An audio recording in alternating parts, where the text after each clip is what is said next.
Hello and welcome back to the Worthy Blog. My name is Marianne and I will be your host for today. This is going to be a series of recordings based on my previously published blog posts that you can find at www.axios.wordpress.com. That is AXIAXIOS.wordpress.com. I am a Coptic Orthodox Christian from the United States.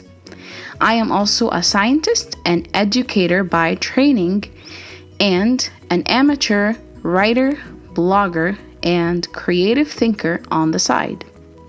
I hope you find some use in my words, and I pray that every word that comes out of my mouth on this blog brings blessings to you, your families, and your communities.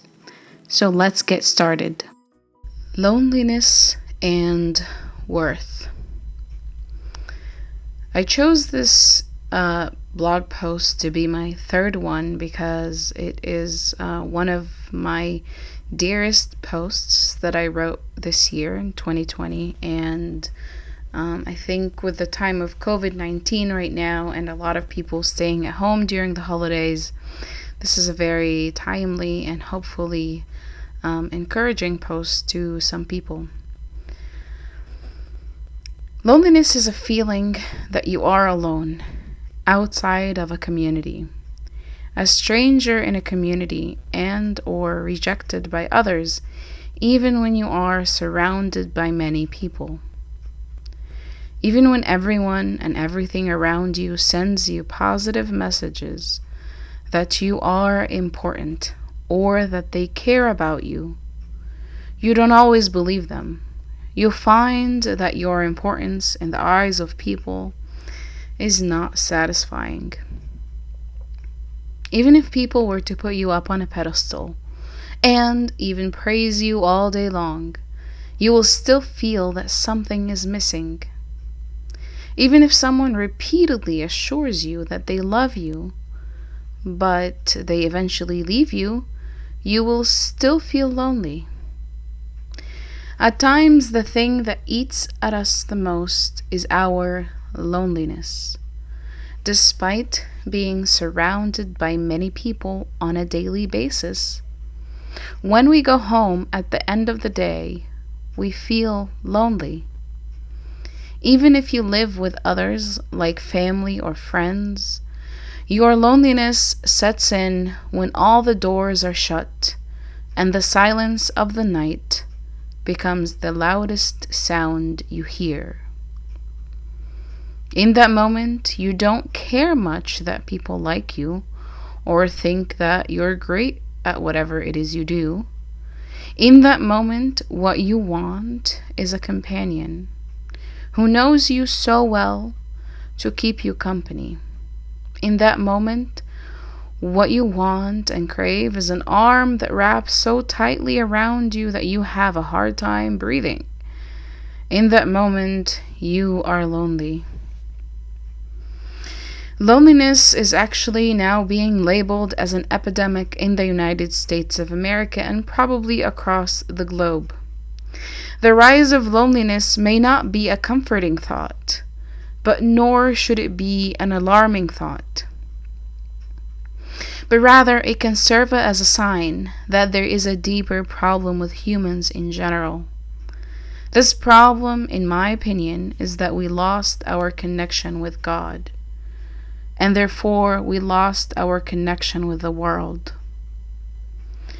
In a time when God, prayer, and the Bible are being categorized as only for the uneducated and gullible of society, all the quote educated end quote and highly quote intelligent end quote people are becoming more and more lonely.